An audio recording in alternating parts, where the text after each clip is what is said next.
we have along with us Kerala Governor Rajendra Arlekar. This is his first interview after taking charge. Sir, thank you so much for speaking to CNN News 18 today. So, thank you. It's been a month since you have taken charge. How does it feel in Kerala? I'm very much comfortable here. Climate-wise, I feel no difference because I come from Goa. And Goa's climate, Goa's environment, nature, atmosphere, everything is similar to Kerala. So I feel familiar, just like I have come to home. And from the state of Bihar, it is sometimes it is very hot, sometimes it is very cold. From there I have come here, nice enjoying. So, the Kerala Legislative Assembly has recently unanimously passed a resolution against the UGC draft guidelines. The main concern that they raised is that central government through chancellors will be making political appointments and this will deteriorate the quality of higher education. How do you see this? What is your take on this issue?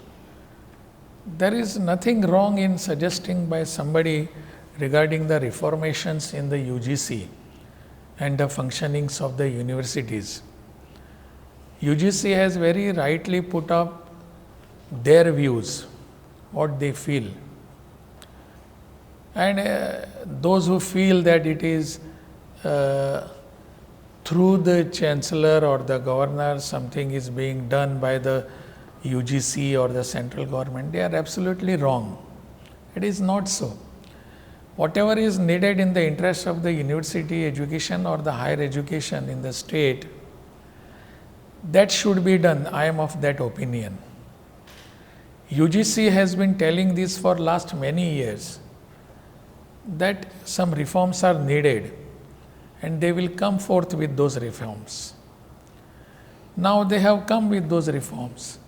If anybody has certain objections over those, or they want some amendments in those draft amendments, they can certainly do it. And what is wrong in it? Somebody should do it. And if the Legislative Assembly has come out with such a resolution, I welcome, because they have put forth their ideas, their views, how they want to have the higher education in our state. That is what they have put.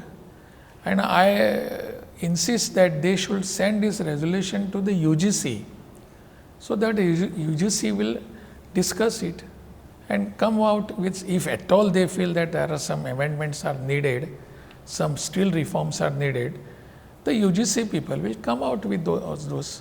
That's a nice thing, nothing wrong in it. So the opposition parties in the country are claiming that there is an overreach by governors, especially in opposition ruled states. Central government is trying to further their agenda. What is your response to this? I don't find any substance in this. Opposition, I don't call them opposition, but the other parties, non-ruling parties in many states, they try to create a situation maybe because of their benefits, political benefits. Otherwise, there is no substance. What is that overreaching? What is that overriding their powers? They should come forth with those substances, those powers, particular instances where the governors have done this. The institution of governor is always there to assist the present government in that state. And that has been my position here. I have explained the day I entered the state. And I don't find any substance in such allegations. I don't know why should anybody feel so. So even when you say this, in Kerala in the past, we had certain situations where there was run-in with the governor and the government. When the governor as chancellor go to universities, student unions protesting governor on the street, some ministers not coming for a Christmas celebration or function that has been called on. So there was a situation like this. So how do you see instances like this? Not just in Kerala, in Tamil Nadu also we are seeing these kinds of situations. Such instances should not happen. This is, I don't know what should I call, but this is a confrontation of thoughts and not the process. Process has been very much well established. What the honorable governors should do and what the legislator or other people should do. That has been established many a times for last 75 years. We are in a democracy and we know what is to be done and what is not to be done. But the time has come where certain people feel that governor institution itself is not needed, and that thinking at the back of mind comes forth many a times, and the confrontation comes forth and the confrontation happens. If governor insisting and asserting his position, his views, what is wrong in it? Legislatures and legislators particularly, if they are insisting their views within the limits, nothing wrong in it. Let them express. But boycotting something, some functions, and that depends. I do not know how but people understand this. People know what is exactly behind all such actions. People understand what level of thinking these people have. So should not come down below that level. That is what I feel. In Kerala, we witnessed a situation where we saw governor on the streets for the first time, face to face with his protesters, sitting on the roadside. Situation should not compel such incidents. That is what all I will say. Kerala government had actually approached this Supreme Court in this matter, stating that many bills passed by the state legislature was pending before the governor. The governor is holding on to it indefinitely. This also includes the university draft amendments bill, which essentially removes the governors as the chancellors of the state universities. So I would like to know your thoughts on this. How long do you think a governor can hold on to these bills? Also, if a situation arises, now this bill is before the president, if the governor is removed as a chancellor of universities, how do you see this? First thing is that our constitution has not mentioned any time limit for the governor to withhold a particular bill. He has to discuss, he has to get opinions, he has to frame his opinion. If necessary, he can refer to the legal people. If necessary, he can refer it to the higher, that is the Honorable Rashtrapati. And then let him decide over this. There should not be any hurry. Because if he feels that something is needed to be done in the interest of the people of the state, I underline again the interest of the people of the state, that he has to take opinions. So he takes his own time. Let him do that. Nothing wrong in it. Our constitution has never said he has to do within such a period. He has got full authority to withhold till he satisfies himself. So even over a year or 2 years, you think? Must be, that has been happening. It is nothing new that any one governor has done today. There are many instances in our history where governors have been holding such bills. I do not support that act every time, or I will not say, okay, yeah, that is correct or wrong. But in the eyes, in the views of that particular governor, he must be right in this. What is wrong in it? If this bill is, it's before the president now, so if it is passed, the governor will be removed as the chancellors of the state universities. How do you see that? I don't know what the bill says. I am not aware of that. Okay. What the bill wanted to say. It is removing a governor from chancellor, and it is, I don't know what people or the people in the government feel or think. they are very challenging the authority of the governor. This authority challenging act should be done away with. Because according to the bill, it says that in other states, not in all states, there are governors as chancellors of universities, and also they want to bring in experts in the field. I mean, that's what the bill essentially says, to each university as the chancellor. So in effect, removing the governor as a chancellor. It is not that. It is, say, many governments in the country have been taking stand in this particular regards which suits them. If the governor is very cordial for them, they will not think of removing the governor. If governor objects to certain acts of the government, then they feel that no, governor should be removed. But that is not the correct. This particular act of many governments is relative. If the governor is happy, we are satisfied, we have good relation, let the governor be there. If we are not in a cordial relation, let the governor go. This is not a governor. And governor is the chancellor. That is what the makers of our constitution have thought. They know that the governor is an impartial person, and government cannot be. Governor can be.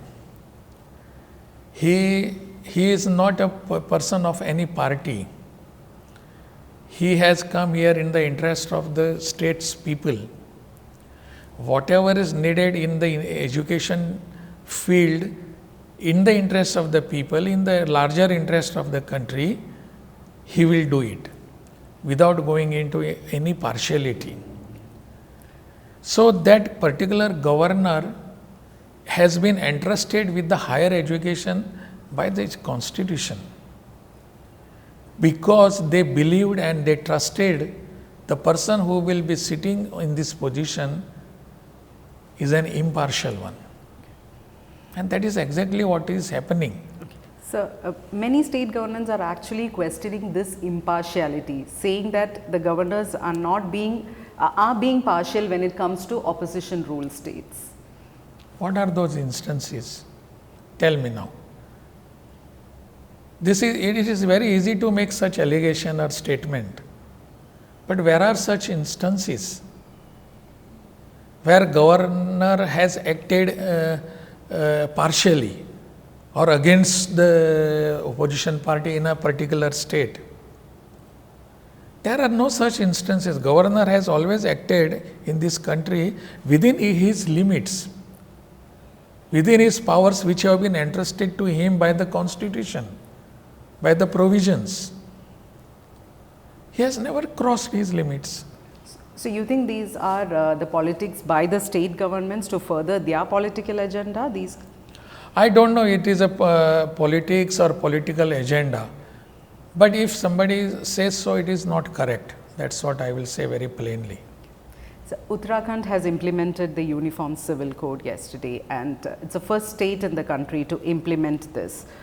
In Kerala, again, we had a lot of protest against this. A resolution was passed by the Assembly. What are your thoughts on the implementation of Uniform Civil Code? Do you think this needs to be implemented across the country?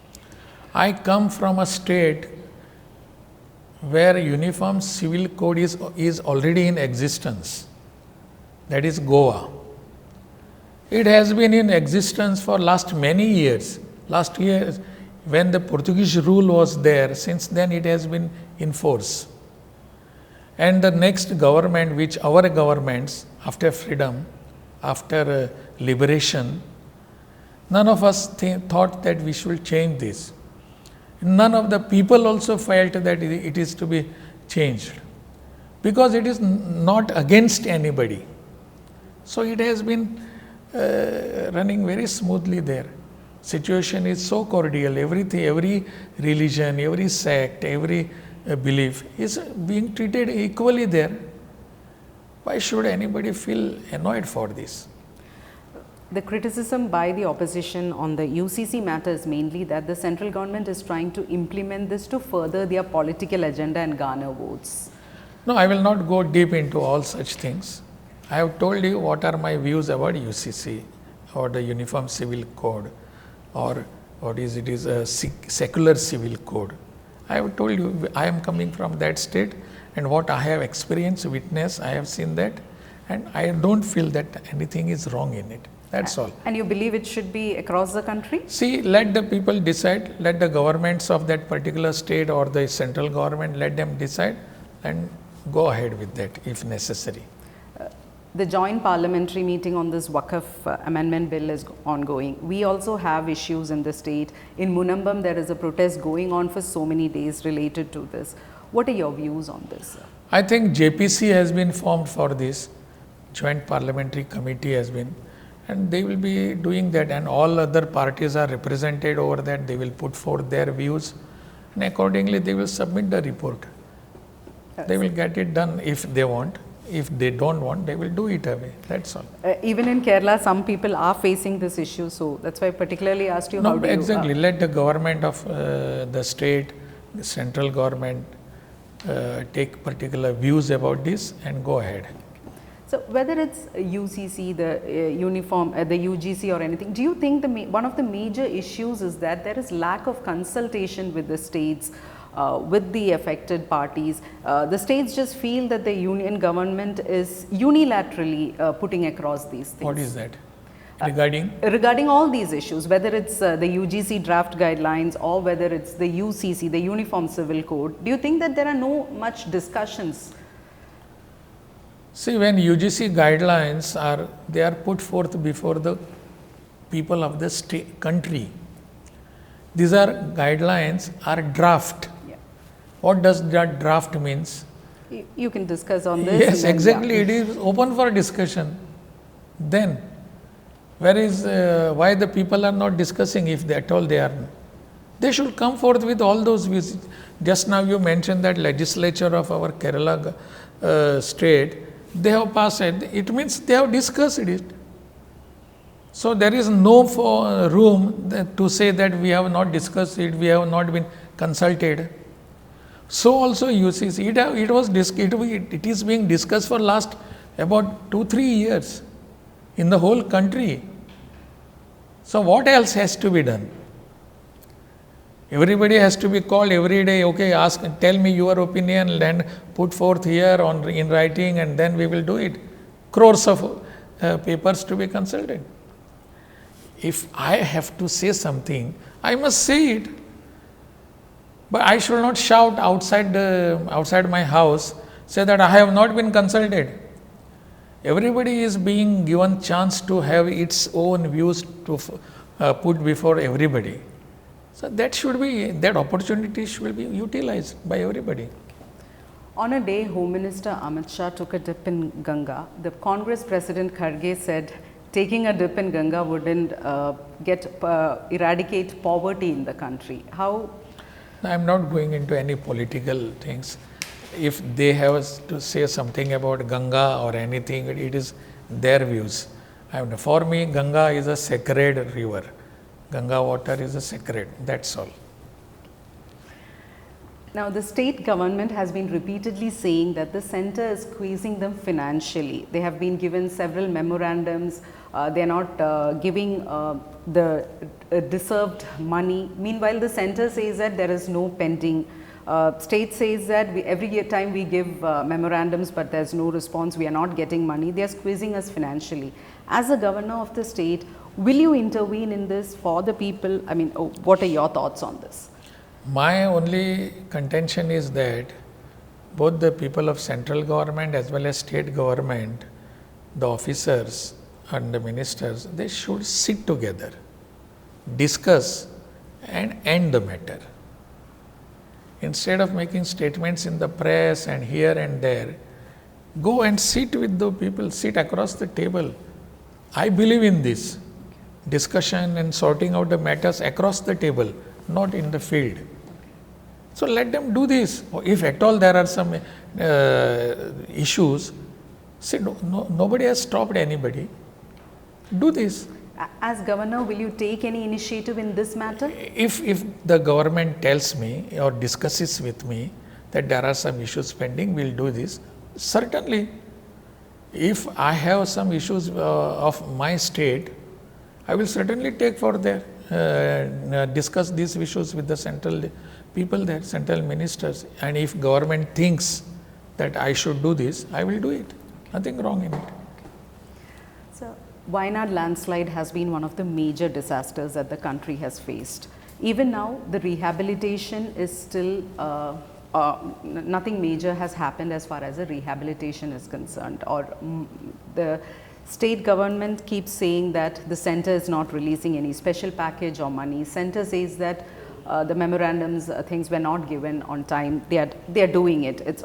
It's basically the people who are suffering when this back and forth is happening. One of the worst disasters that we have faced in the country. How do you see this, and do you think that there is any chance of you intervening in issues like this? No, as I said earlier, again the people from our state, Kerala, and the central, they should sit together and sort out, if at all any differences are there, sort out some money was to be given or some assistance was to be given. That can be discussed. What is wrong in it? I don't understand. It is not necessary to say everything in press. We never do this, no? In our house, if we have differences, do we come to the press and say, oh, see, my sister has said this and this, my elder brothers, he was saying this? Never do that. We go there, sit amongst us and discuss the matters. We don't come out with the people. So everybody has right to sit with the people who matter and discuss and sort out the issues. What is wrong in it? So what the state government is saying, even after repeated requests, this is not being done. This is a different attitude when it comes to even disaster in a non-BJP ruled state. I don't think so. I don't think so. But still, if there are still some issues, can be sorted out after discussion. At the proper level, at the proper forum. Will you take an initiative in this? As I said earlier, if the government feels here that I should take this matter, discuss with this matter, I will. What is wrong? I will do that. You're from Goa, a place where beef is consumed. Kerala is also a place where beef is consumed. Many parts of the country, this is becoming an issue, and people saying that the government is interfering on one's right to eat, right to dress. What are your thoughts on this? It is government to decide, and I don't want to travel in this area right now. Okay. What is your vision for Kerala? My vision is, Kerala is a very well developed state. We always claim, and which is rightly claim, that we are a highest literacy state. Literally, we are at the higher level. We are educated, we are learned, we are talented. That vision should go ahead. That should be developed further, and taking into confidence all the people of the state, all the stakeholders, that has to go ahead. And particularly there have been some issues and discussions for a long regarding the higher education here, and higher education has to get more improved, has to be improved. So that can be done, and I wish this my state should develop further. We call ourselves God's own country, so God is looking at us at His own country. So I think we should satisfy the God also. That is the vision. How do you plan to work with the government here? There is no planning as such. See, I have not come with any plans. I have not come with any plans. This is my government, my people, my state. So I am here working for the people, for the government also. And we will be working as and when the issues come, we will be discussing. My only thing is that I always, as I said earlier also here, that I believe in discussion and sorting out the issues. So that cordial relation to be maintained with the governor, within the governor and government. You said you're not getting too much into politics, but since you have been a BJP leader and an RSS kid, I would like to ask you, you have come into the state at a time when the BJP has got its first Lok Sabha member. How do you see the functioning of BJP in the state, and what do you think about their performance? I am no more a BJP person. I am above politics. I am not a political leader and not a member of any political party. When I was appointed as a governor, I resigned from my all political connections, and I am beyond that, and I try to be, and I am satisfied that I have been so far beyond the politics, above politics.